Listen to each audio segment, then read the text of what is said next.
Good evening दोस्तों, मैं संदीप कुमार। मैंने आज आप सबके लिए लेकर के आया सर एक जबरदस्त एक मस्त टॉपिक कंडीशन। क्या देखो, सबसे पहली बात है ना सर कि आज बड़ा ही लाजवाब चीज के ऊपर हम बातें करने वाले हैं। ठीक है, आप तो ये पहले समझ लीजिए कि आज की क्लास से ना आपके एग्जाम में फिजिक्स में कम से कम तो सर 2 से 4 क्वेश्चन सेम टू सेम हु बहू तो हु बहू इसी पैटर्न पे आपको मिलने वाले हैं। ठीक है सर, क्योंकि आज का जो सवाल का जो पैटर्न है आप देखिएगा तो आप दीवाने हो जाइएगा, मेरा नहीं सवाल का। ठीक है, देखो सबसे पहली बात है ना सर कि हमने आपसे वादा किया था और बहुत ज़्यादा हम वादा करते हैं। ठीक है, लेकिन अब हम वादा निभाते भी हैं।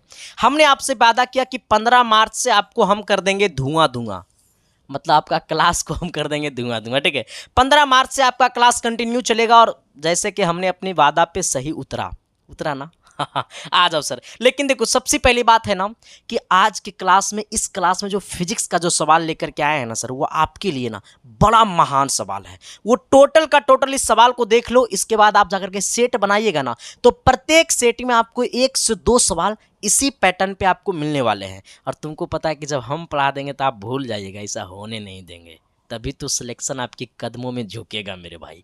ठीक है, आओ सर। और सुबह में आपका 10 बजे क्लास चलेगा, शाम को आपको 6 बजे क्लास चलेगा। ठीक है, तो ये दोनों क्लास में अपना कंटिन्यूटी बनाए रखना। ठीक है सर, चलो आओ। कहता है क्या सर, थोड़ी सी 1 नंबर सवाल की तरफ आना। कितने नंबर सवाल की तरफ आना? 1 नंबर सवाल की तरफ आना। ठीक है, आओ। कहता है ना सर, एक छोटा सा सवाल, हल्का सवाल है। ये सवाल आपके नाम है, मेरा नाम नहीं, ये सवाल आपके नाम है। ठीक है, तो जल्दी से प्यार करो। आओ, कहता है वेग समय ग्राफ का क्षेत्रफल बताता है क्या? हमसे पूछा वेग समय ग्राफ का क्षेत्रफल बताता है। हमसे पूछा वेग समय ग्राफ का क्षेत्रफल बताता है किसको? तो ये विस्थापन को बताता है। किसको बताता है? विस्थापन को। कैसे? तो मेरा बात सुनो, क्योंकि वेग बराबर होता है विस्थापन बटा समय। वेग बराबर होता है विस्थापन बटा समय, इसीलिए वेग और समय का जो ग्राफ का जो क्षेत्रफल होता है ना, वो विस्थापन को बताता है। किसको बताता है? विस्थापन को बताता है। ठीक है, हमने क्या बोला? क्लियर हो गया ना? अगर मैं आपसे बोल दूं सर कि दूरी समय ग्राफ प्रदर्शित किसको करता है? अगर मैं आपको बोल दूं, ये सवाल पूछता है आपको, अगर मैं बोल दूं कि दूरी समय ग्राफ प्रदर्शित करता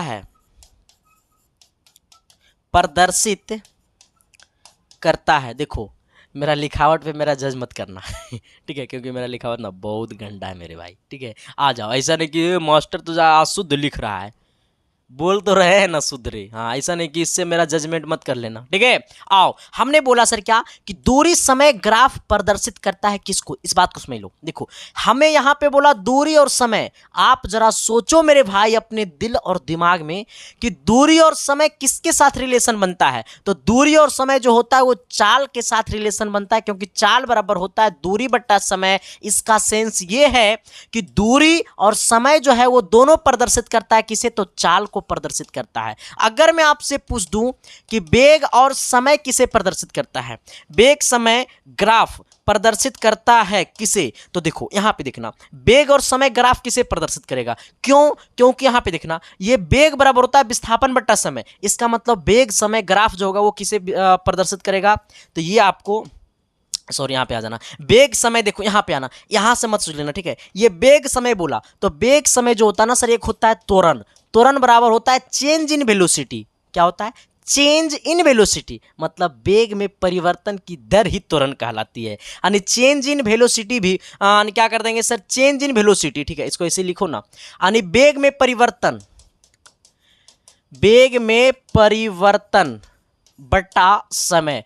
वेग में परिवर्तन बटा समय यानी चेंज इन वेलोसिटी बटा समय क्या कहलाता है? त्वरण कहलाता है। यानी कहने का सेंस है कि वेग और समय जो होगा वो प्रदर्शित किसे करेगा? तो ये आपको त्वरण को प्रदर्शित करेगा।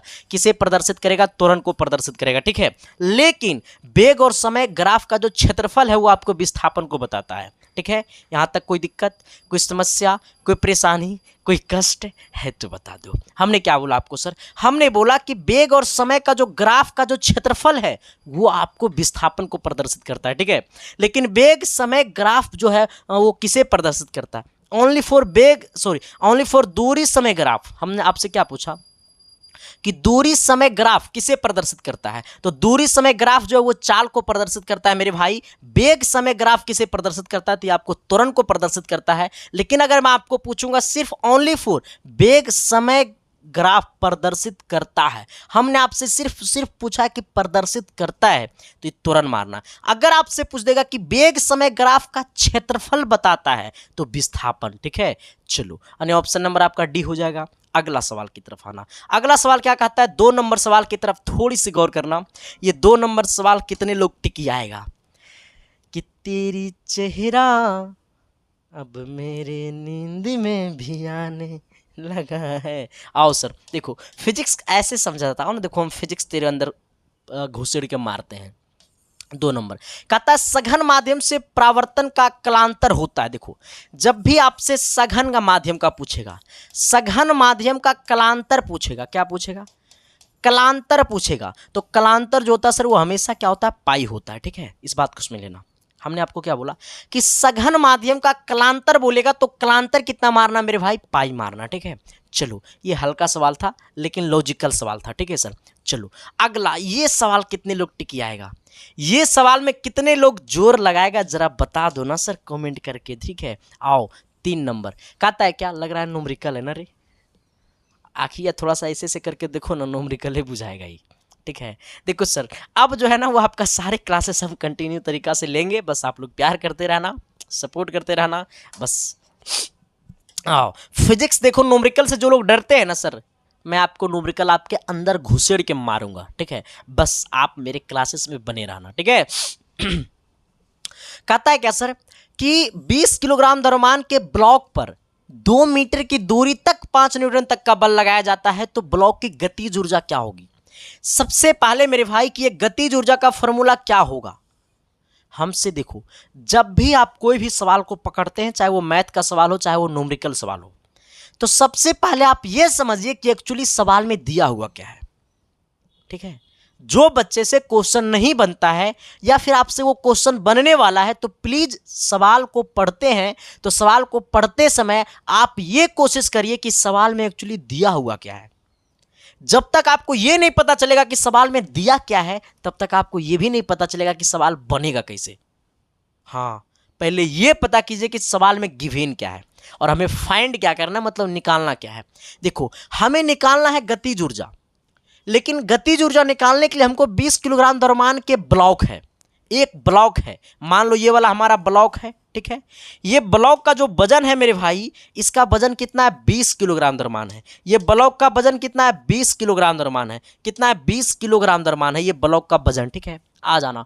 फिर कहता है कि ये ब्लॉक को 2 मीटर तक ढकेला जाता है, ठेला जाता है। ठीक है, ये ब्लॉक को 2 मीटर तक क्या किया जाता है, ठेला जाता है। कहने का सेंस है कि हमको द्रव्यमान पता है 20 किलोग्राम द्रव्यमान।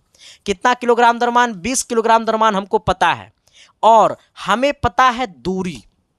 हमें क्या पता है, दूरी। मीटर तो दूरी को ना इंडिकेट करेगा रे, हमको क्या पता है, दूरी। हमको क्या पता है, दूरी। हमको क्या पता है, दूरी। आ जाना, हमें दूरी पता है। दूरी बोले तो एस, हम लोग दूरी को लिखते हैं एस, एस से संदीप। ठीक है, आ जाना। आओ दूरी को हम लोग लिखते हैं एस, कितना है, 2 मीटर है। हमें त्वरण भी पता है मेरे भाई, त्वरण कितना है सर, तो त्वरण को हम लोग लिखते हैं ए, सॉरी त्वरण नहीं पता, फोर्स हमको पता है।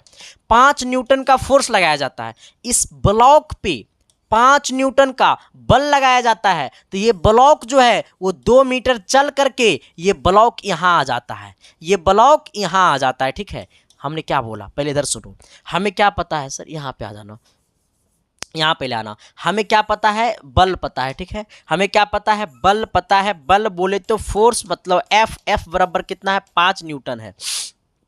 सबसे पहले हमें निकालना क्या है, गतिज ऊर्जा निकालना है। ये गतिज ऊर्जा जब निकालना है तो सबसे पहले आप ये सोचिए कि गतिज ऊर्जा को हम लोग इंग्लिश में कहते हैं kinetic energy. Kinetic energy equal to होता है 1/2 mv²। ये फॉर्मूला कितने कितने लोगों को पता था, जिनको नहीं पता था वो अपने घर में जहाँ पे बैठे हो वहीं पे कान पकड़ो, 10 बार उठ बैठ करो। अगर मेरी आवाज़ आपकी मम्मी पापा सुन रहे हैं तो प्लीज़ इसको उठ बैठ पे लेकर पाओ, क्योंकि सर ये 9 वाली चीज़ है। ठीक है, तो ये आपको पता होनी चाहिए मेरे भाई, है ना। हाँ आओ, अब देखो सर नहीं पता है हम सिखा देते हैं। देखो हमें क्या है, सबसे पहले ये सोचना कि हमें भी पता है, नहीं भी पता नहीं है, भी निकालना है। भी निकालने से पहले हम एक फार्मूला जानते हैं हम लोग, होता है फार्मूला F बराबर एम ए, मतलब फोर्स बराबर होता है मास गुने एक्सीलरेशन। अब देखो जहां पे फोर्स हमको 5 है, मास हमारा 20 है, एक्सीलरेशन हमको निकालना है, इधर ही आएगा तो हो जाएगा 5/20 बराबर क्या हो जाएगा एक्सीलरेशन। इसको काटेंगे झटके में 4 बार में चल जाएगा खोपचे में, यानी कहने का सेंस है कि ए बराबर 1/4 मीटर पर सेकेंड स्क्वायर हो जाएगा।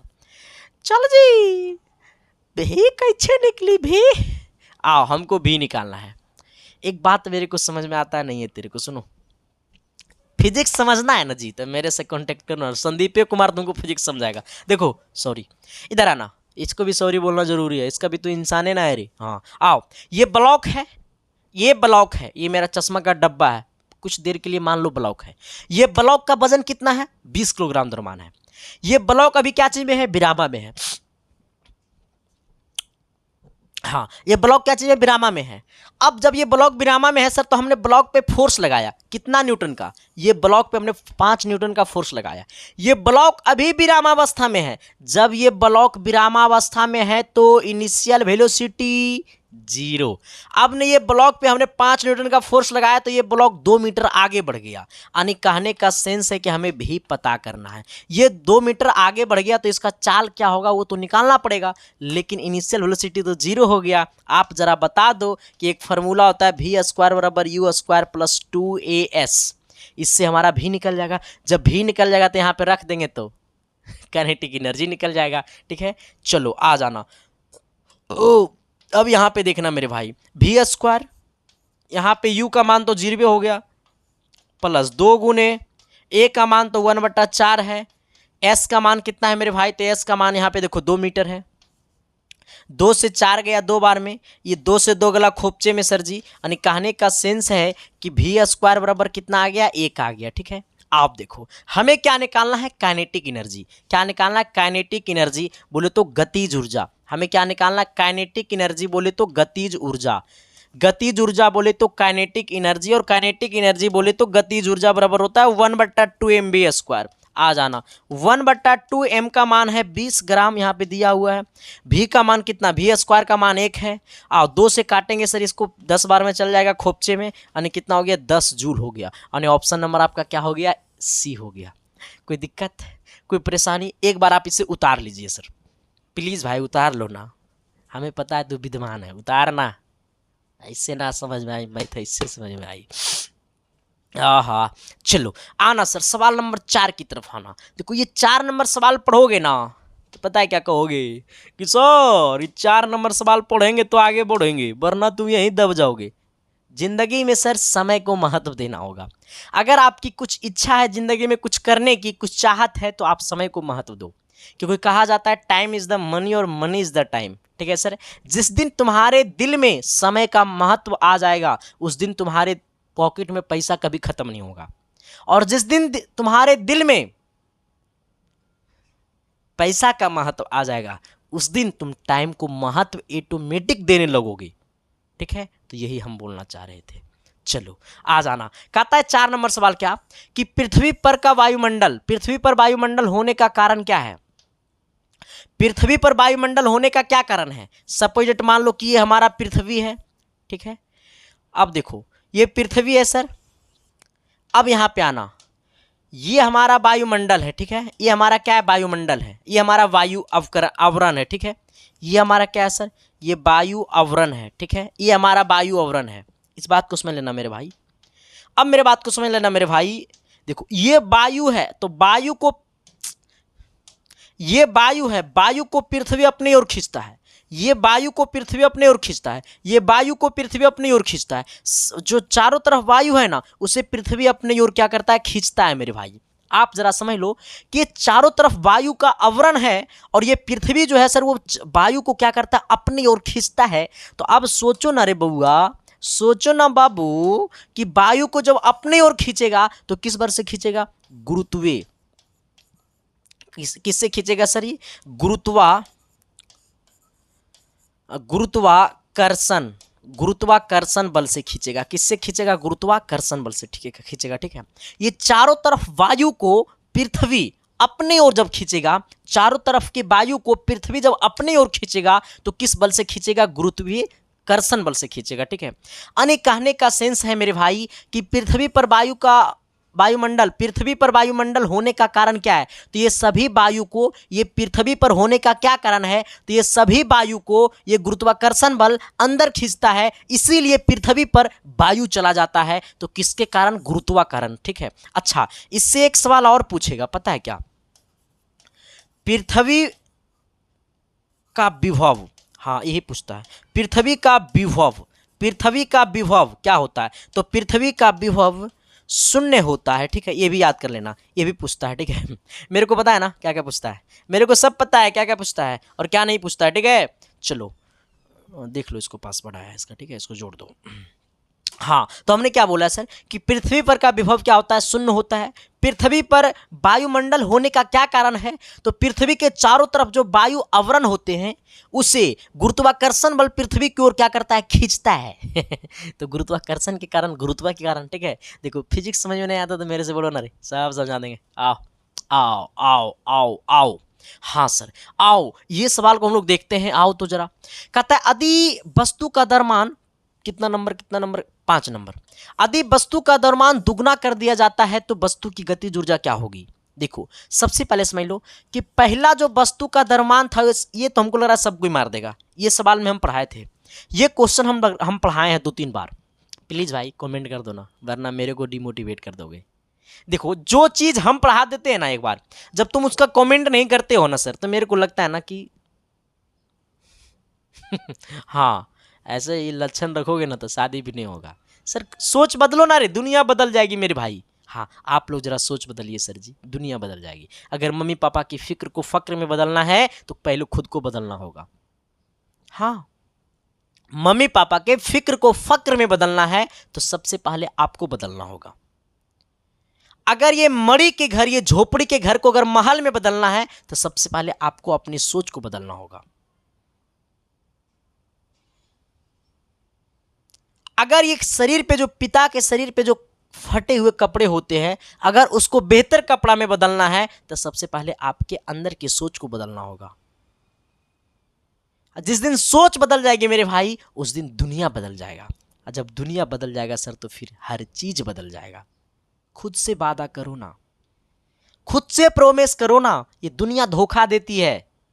अगर आपके साथ अगर कोई निभाएगा तो आप खुद से वादा करके खुद को निभाओ। दुनिया किसी पे भरोसा मत करो मेरे भाई, क्योंकि इस दुनिया में आपके बारे में 3 इंसान सोच ही सकता है, माता पिता और गुरु। तो खुद से वादा करो ना और आज से बदल दो ना, पूरी जिंदगी को बदल दो मेरे भाई, तस्वीर बदल जाएगी घर का।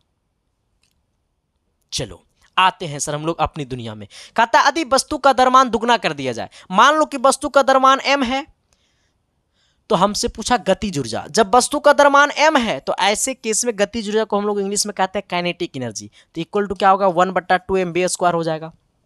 अब वस्तु का द्रव्यमान क्या हो गया? अब वस्तु का द्रव्यमान 2 गुना हो गया, तो अब काइनेटिक एनर्जी क्या होगा? 1/2, जहां पे m है वहां पे अब 2m चमकाएंगे, आ जाना, इंटू v² होगा। ये 2 को आगे खींच लो, 2 × 1/2 इंटू mv²। अब सोचो मेरे भाई, पहले 1/2 mv² था, अब हो गया 2 × 1/2 mv²। हुआ या नहीं हुआ? पिन कहाँ गया? तो इसको पिन तो हुआ या नहीं हुआ? यानी कहने का सेंस है क्या? कहने का सेंस है मेरे भाई, पता है क्या, कि जब वस्तु दुगना होगा तो गतिज ऊर्जा दुगना होगा। वस्तु दुगना गतिज ऊर्जा दुगना, वस्तु दुगना गतिज ऊर्जा दुगना। ठीक है, चलो आते हैं सवाल नंबर 6 की तरफ। 6 नंबर सवाल क्या कहता है, जरा सोचो तो।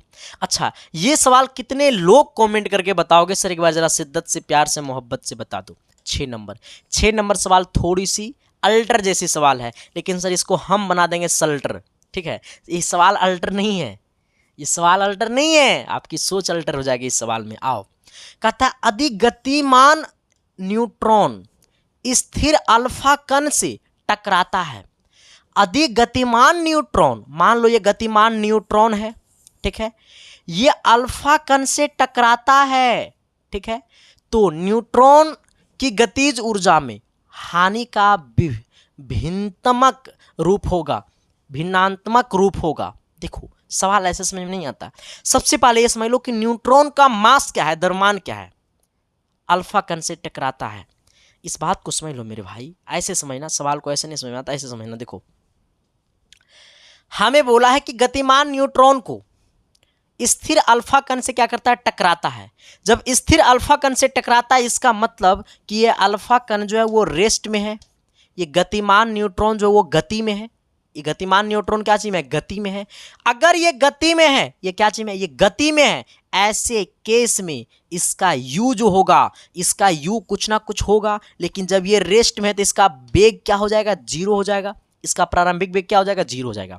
अरे इसका u कुछ ना कुछ होगा, लेकिन इसका u क्या हो जाएगा, जीरो हो जाएगा, क्योंकि इसका प्रारंभिक वेग जीरो हो जाएगा, क्योंकि ये रेस्ट में है, ये विरामा में है। इसका मतलब है कि न्यूट्रॉन का द्रव्यमान क्या हो जाएगा, इसका ये न्यूट्रॉन का द्रव्यमान क्या हो जाएगा, ये न्यूट्रॉन का द्रव्यमान क्या हो जाएगा। तो न्यूट्रॉन का द्रव्यमान अगर m है तो अल्फा कण का द्रव्यमान क्या हो जाएगा, तो अल्फा कण का द्रव्यमान क्या होगा, आप जरा बता दो। तो अल्फा कण तो अल्फा कण का द्रव्यमान क्या हो जाएगा, तो 4m हो जाएगा। हमें क्या बोला कि एक गतिमान न्यूट्रॉन स्थिर अल्फा कण से टकराता है तो न्यूट्रॉन की गतिज ऊर्जा में हानि का विभिन्नतम क्या होगा, तो ये m, तो ये 4m हो जाएगा। अगर आप जरा बता दो मेरे भाई कि ये है न्यूट्रॉन, ये है क्या, अल्फा इलेक्ट्रॉन, ठीक है।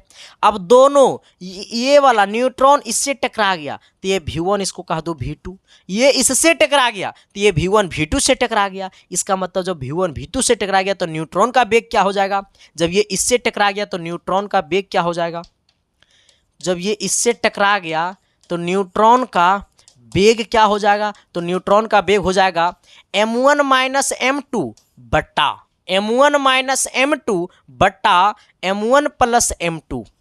चलो आ जाना, आप जरा बता दो m1 बोले तो किसको, m1 बोले तो किसको, देखो m1 इसको लेना, देखो ये इसको कहो 4m, देखो नहीं समझा मेरे बात को, ये हमारा m1, ये हमारा m1 बोलो, इसको m2 बोलो, ठीक है। यानी हो जाएगा 4m और माइनस m, ये हो जाएगा 4m और प्लस m2, ठीक है। m2 इसको बोल देना, m1 इसको बोल देना, ठीक है। यानी ये हो जाएगा 3m और बटा में कितना हो जाएगा 5m, m से m कट गया, यानी कहने का सेंस है कि हो गया 3/5। यानी न्यूट्रॉन का वेग, अब हमको पता चल गया है कि न्यूट्रॉन का, ये न्यूट्रॉन का जो वेग है, न्यूट्रॉन का जो वेग है वो 3/5 है। न्यूट्रॉन का वेग कितना है, 3/5 है, ठीक है।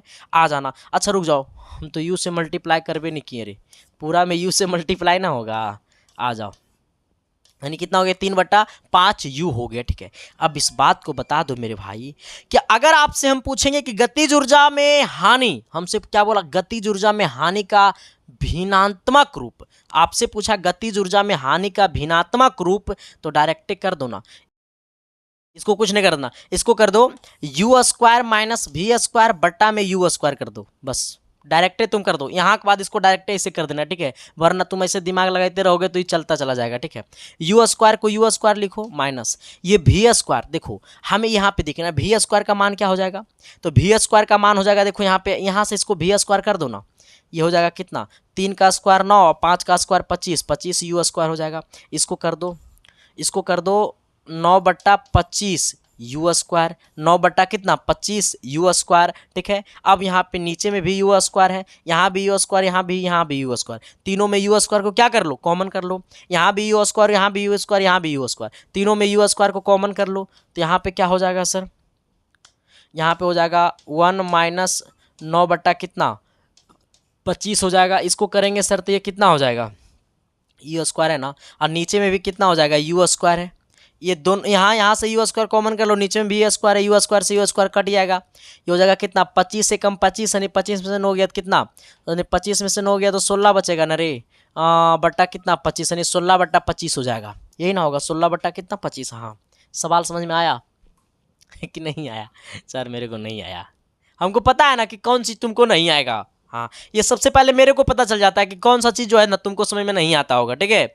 ऐसे कुछ टेंशन नहीं लेना है, मैं समझा देता हूँ आपको, ठीक है, दिल से देखो।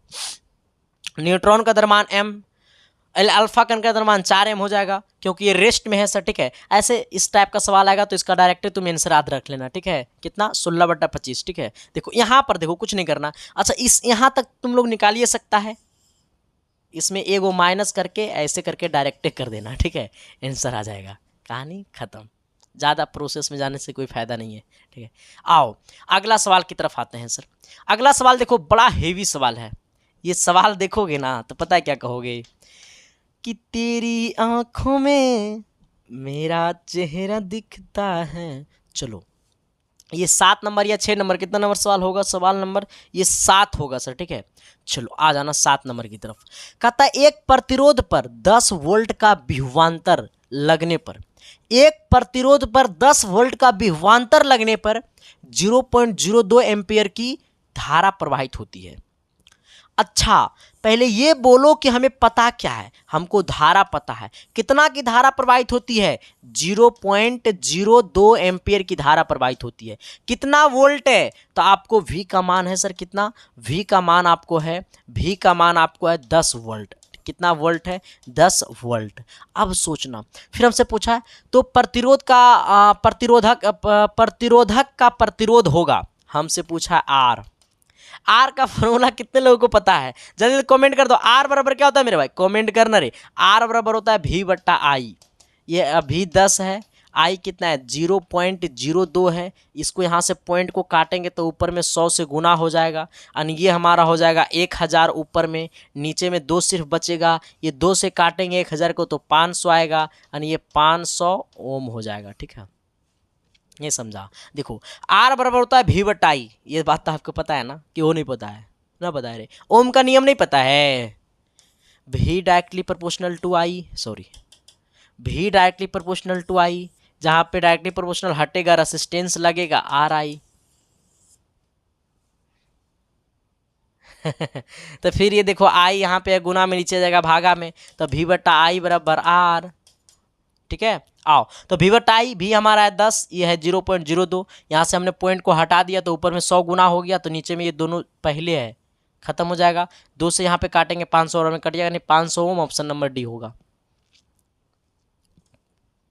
चलो अगला, ये सवाल कितने लोग बनाएगा? सर सवाल बड़ा लंबा है, सवाल लंबा है, आदमी लंबा ना नुएरी। आओ हमसे पूछा किस कारण बांध को नीचे से चौड़ा बनाया जाता है। देखो आप कभी भी नदी तालाब का बांध देखिएगा ना तो नीचे से चौड़ा बनाया जाता है। क्यों?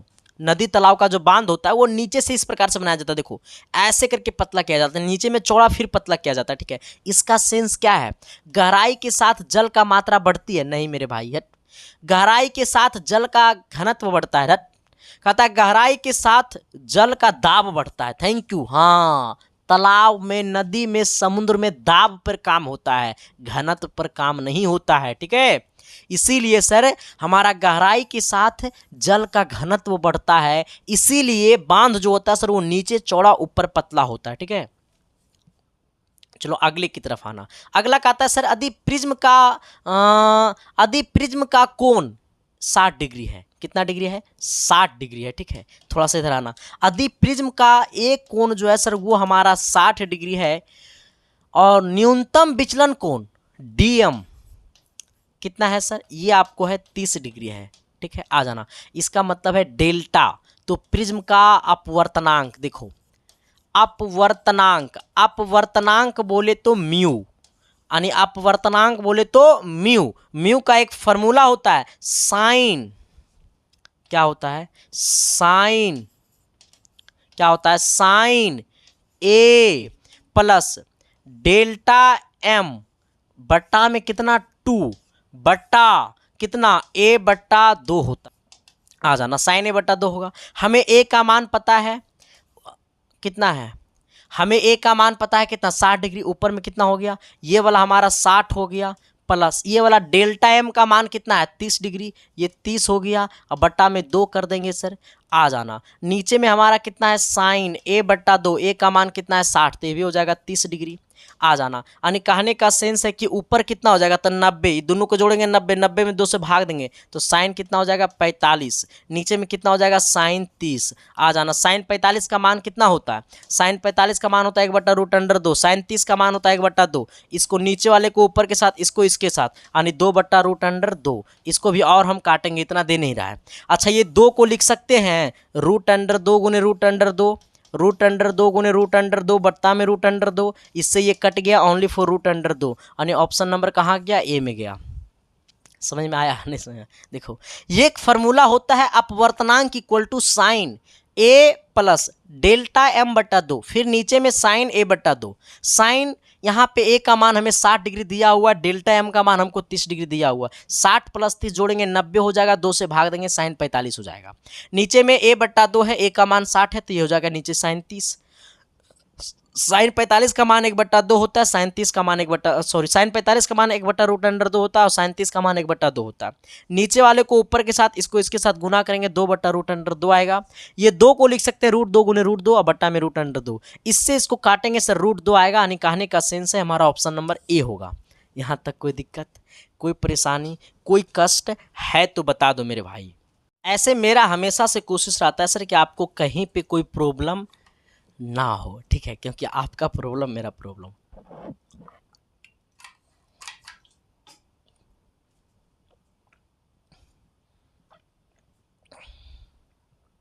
कहता है निम्न में से किस सिद्धांत पर ट्रांसफार्मर कार्य करता है।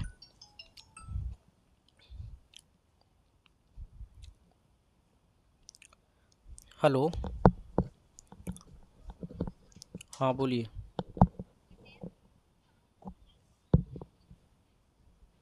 क्या चीज बोले? हाँ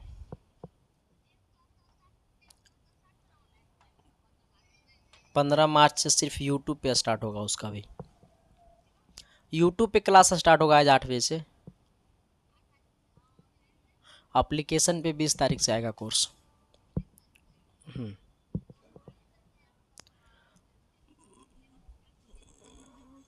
वही तो बोले कि 20 तारीख तक आएगा एप्लीकेशन पे, तो 20 तक करवाइएगा। नहीं अभी नहीं।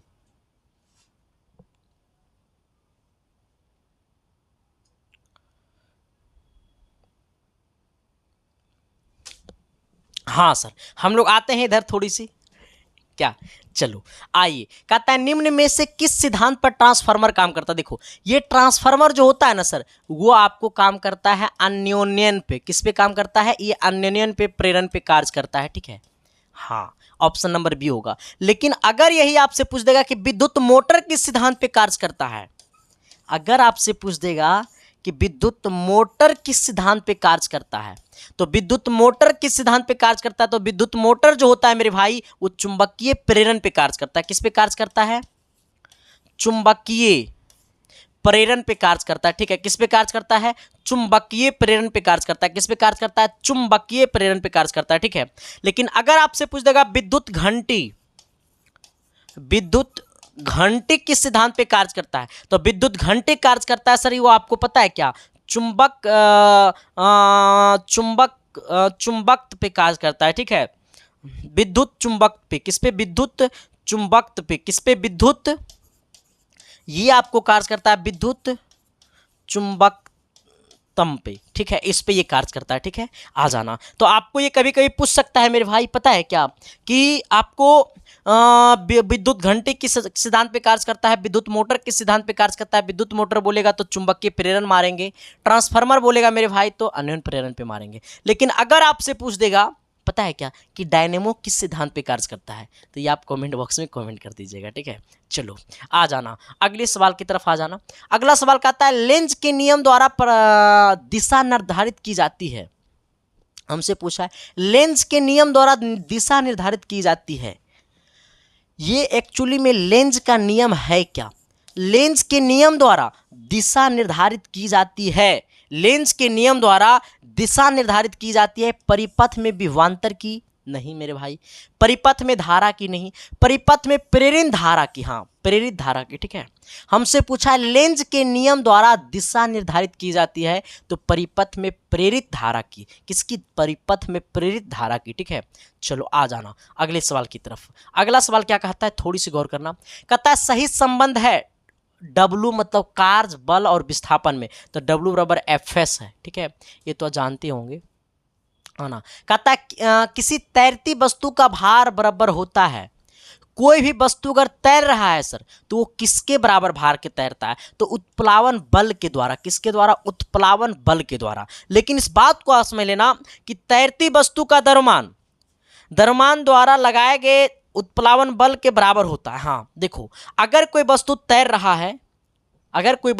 रहा है तो उसका जो द्रव्यमान होगा वो उत्प्लावन बल के द्रव्यमान के क्या होते हैं, बराबर होते हैं, तभी वो वस्तु तैरते हैं, ठीक है। हमने क्या बोला कि अगर कोई चीज तैर रही है, वस्तु अगर तैर रहे हैं तो वस्तु का जो द्रव्यमान लगाया गया होगा उत्प्लावन बल के द्रव्यमान के बराबर हो जाते हैं, ठीक है। यानी ऑप्शन नंबर आपका क्या हो जाएगा, ए हो जाएगा। चलो आ जाना अगले सवाल की तरफ। हाँ आ जाना, ये सवाल देखोगे मोहब्बत होगी, प्यार होगी। आओ सवाल देखते हैं सर, हमें क्या बोला है, सवाल थोड़ी सी गौर करना।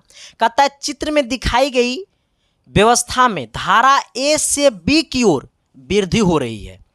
लूप में प्रेरित धारा की दिशा देखो, ए से बी की ओर वृद्धि हो रही है, ये वाला ए से बी की ओर क्या हो रही है, वृद्धि हो रही है। इस बात को पहले आप समझ लो कि जब ए से बी की धारा गया है, ए से बी की ओर क्या हो रहा है, वृद्धि हो रहा है। कहां से कहां, ए से बी की ओर क्या हो रहा है, वृद्धि हो रहा है। इसका मतलब क्या है मेरे भाई, तो चुंबकीय क्षेत्र बढ़ जाएगा। जब ए से बी वृद्धि होगा तो ऐसे केस में चुंबकीय क्षेत्र क्या होता है, बढ़ जाता है, ठीक है। आ जाना, ऐसे केस में चुंबकीय क्षेत्र क्या होता है, बढ़ जाता है। हमने क्या बोला कि जब आपको बोलेगा कि ए से बी हो तो ऐसे केस में चुंबकीय क्षेत्र बढ़ जाता है।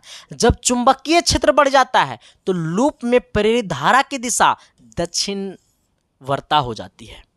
हमने क्या बोला कि जब ए से बी की धारा है तो ऐसे केस में चुंबकीय क्षेत्र बढ़ जाता है।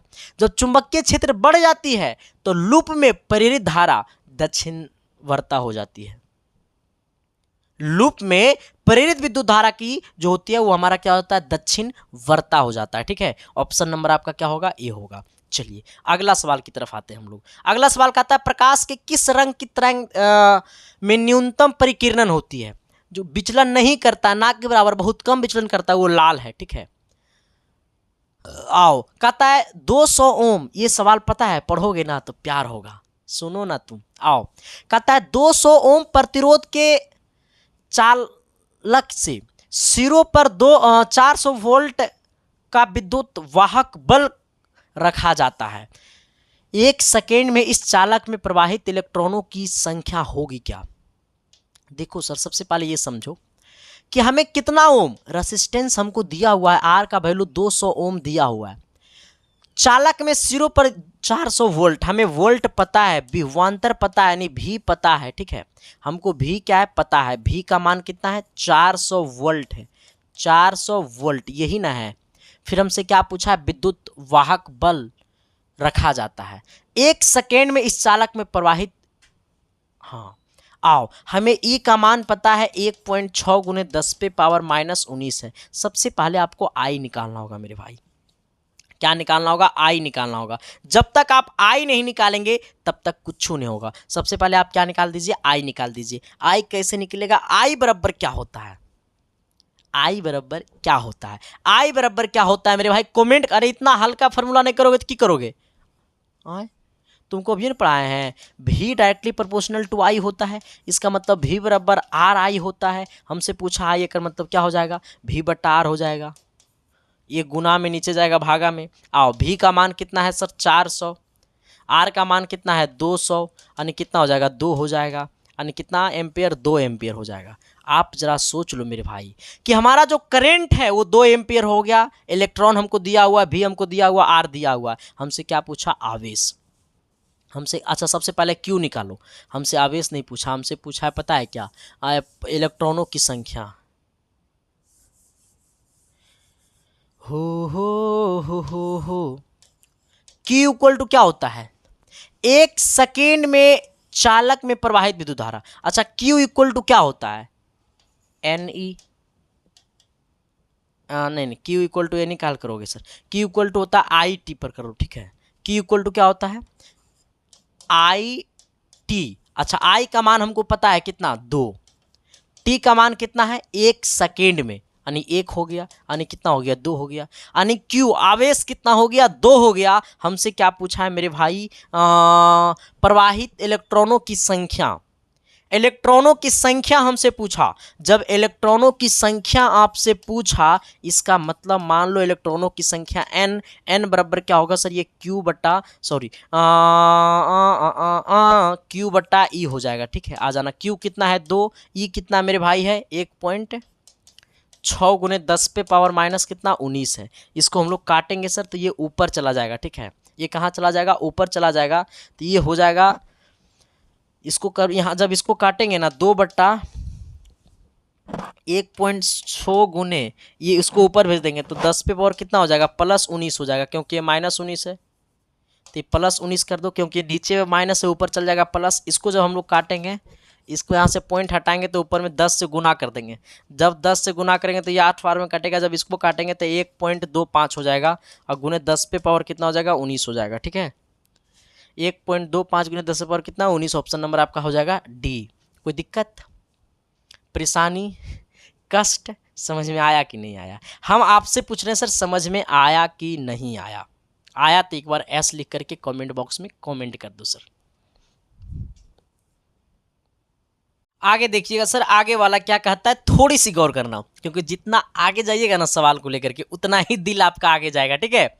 आना, अगला सवाल कहता है ना सर कि परम शून्य ताप पर अर्धचालक व्यवहार करता है किसके जैसा। देखो, परम शून्य ताप पर ये अर्धचालक जो है वो व्यवहार करता है, अर्धचालक मतलब जिसमें चालक है ये नहीं है, अर्धचालक मतलब जिसमें चालक का गुण है ये नहीं है, एक मतलब ये कुचालक होगा। क्या होगा, कुचालक होगा। क्या होगा, कुचालक होगा, ठीक है। यानी हमने क्या बोला है सर कि परम ताप पर अर्धचालक व्यवहार करता है तो कुचालक, और कुचालक बोलेगा सर तो आचालक के भांति, मतलब कुचालक के भांति, कुचालक के भांति कहे चाहे आचालक के भांति कहे, बात बराबर होता है, ठीक है। सुचालक मतलब वो होता है जिससे करंट पास करता है, सुचालक, और कुचालक मतलब वो होता है जो करंट पास नहीं करता है, यानी कहने का सेंस है आचालक के भांति, ठीक है। चलो आना, अगले सवाल की तरफ आना सर। अगला सवाल क्या कहता है, थोड़ी सी गौर करना। देखो, ये सवाल बनाओगे ना तो पता है दिल क्या कहेगा कि तेरी आंखों में मेरा चेहरा दिखता है। आओ सर, ऐसे बनाना सवाल को। सवाल को पता है कैसे बनाना, सवाल को जरा ऐसे बनाना। कैसे बनाना सर, सवाल को जरा ऐसे बनाना, ठीक है। देखो, जब भी सवाल ऐसा क्वेश्चन आ जाए, सवाल का जब ये टाइप का सवाल आ जाए तो आपको इसके लिए पता है क्या करना चाहिए था। हमें क्या बोला, हाइड्रोजन और ऑक्सीजन में ध्वनि की चालकों का अनुपात क्या होगा। किसमें किसमें, हाइड्रोजन और ऑक्सीजन में ध्वनि की चालकों का अनुपात, किसका किसका, हाइड्रोजन और ऑक्सीजन में ध्वनि की चालकों का अनुपात। यहाँ पे देखना, सबसे पहले ये देखो कि ये कितना का है, ये कितना केल्विन का है। तो यहाँ पे ये आपको है 220 का, 2700 कितना का है। ये आपको एक सेकेंड सर, क्वेश्चन में कुछ लग रहा है गड़बड़ी तो नहीं ना है। ये आपका है, ये आपका है, ये आपका है, ये आपका है 28 नंबर है ना।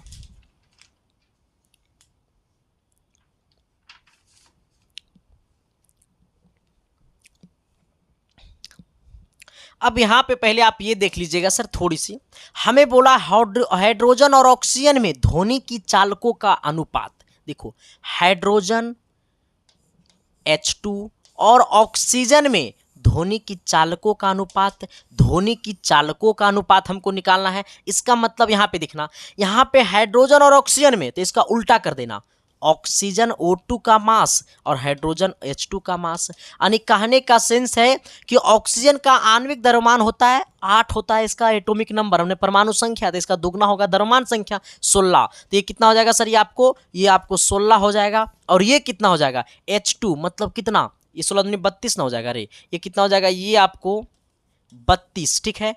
ये कितना हो जाएगा सर, ये आपको, क्योंकि देखो ये ऑक्सीजन का परमाणु द्रव्यमान जो होता है वो 16 होता है, 2 से गुना करेंगे तो 32 हो जाएगा। यहाँ हाइड्रोजन का 1 होता है, 2 से गुना करेंगे तो 2 हो जाएगा। इसको काटेंगे 16 बार में कटेगा, यानी कहने का सेंस ये हो जाएगा 16/1, यानी कहने का सेंस है 4:1। कोई दिक्कत समझ में आया? सवाल नहीं आया? हमसे पूछा हाइड्रोजन और ऑक्सीजन का, तो इसका जस्ट उल्टा करेंगे, ऊपर ऑक्सीजन नीचे हाइड्रोजन। अब इसको क्या करेंगे सर, यहाँ पे ये आपको 4:1 कर देंगे, ठीक है। चलिए अगला क्या कहता है सर, थोड़ी सी गौर करना, ठीक है। अगला कहता है ना कि लंबाई, क्षेत्रफल तथा आयतन परस्पर गुणांकों में संबंध है। देखो, लंबाई, क्षेत्रफल और आयतन का परस्पर गुणांकों में संबंध है, तो बीटा बराबर 2 अल्फा और गामा बराबर आपका 3 अल्फा, ठीक है। ऑप्शन नंबर आपका डी हो जाएगा, ठीक है। कितना हो जाएगा? ऑप्शन नंबर आपका डी हो जाएगा। बोले तो कितना सर, ये डी हो जाएगा, ठीक है। चलो आ जाना अगले सवाल की तरफ आ जाना। अगला सवाल क्या कहता है, थोड़ी सी गौर करना और शिद्दत से, प्यार से, मोहब्बत से। देखो ये सवाल कहता है एक चालक में 5 मिनट में 90 कूलम्ब आवेश प्रवाहित होता है, तो चालक में विद्युत धारा का मान। 5 मिनट में 90 कूलम्ब, समय कितना दिया हुआ है? समय दिया हुआ है 5 मिनट। 5 मिनट में 90 कूलम्ब, इसका मतलब 5 गुने 1 मिनट में 60 सेकेंड, तो 5 मिनट में कितना? 300 सेकेंड। 300 सेकेंड में कितना आवेश होता है प्रवाहित? तो 300 सेकेंड में आवेश होता है 90 कूलम्ब का आवेश प्रवाहित होता है। हमसे क्या पूछा? विद्युत धारा आई का मान पूछा। कितने लोग, इसमें आई निकाल देगा। आई बराबर क्या होता है सर, ये Q/T होता है। आई बराबर क्या होता है? आई बराबर होता है Q/T। Q बोले तो आवेश, आवेश में समय से भाग दे देंगे तो हमको क्या निकल जाएगा? विद्युत धारा निकल जाएगा। आवेश कितना है? 90 है। समय कितना है? 350 है। इसको जरा भाग दे दो मेरे भाई, सॉरी 300 है। ये कितना है? ये आपको 300 है। ये कितना है? 300 है। इसको जरा भाग दे करके आप कमेंट बॉक्स में कमेंट कर दो, ठीक है। इसी के साथ आज का क्लास की होगी समाप्ति, ठीक है सर। बाकी मिलते हैं आप सबके बीच अगली क्लास में। तो सुबह के 10 बजे, शाम के 6 बजे जरूर मिलना चाहिए सर आपको यूट्यूब चैनल इसकी साइंस क्लासेस पे, ठीक है। और जो लोग एप्लीकेशन पे नहीं तो ज्वाइन हुए अभी तक, तो एप्लीकेशन पे जाइए, कोर्स को खरीदिए, बाय कीजिए। एसके साइंस क्लासेस एप्लीकेशन को प्ले स्टोर से डाउनलोड कीजिए। किसी प्रकार की दिक्कत होती है तो आप उस नंबर पे कांटेक्ट कर सकते हैं, ठीक है। Thank you, love you. बाकी क्लास कैसा लगा कमेंट बॉक्स में करके बता देना मेरे मोहतरमा, ठीक है sir. Thank you, love you मेरे भाई। सभी को दिल खोल करके सर जाओ, ठीक है सर। अच्छे से पढ़ाई करना। Thank you.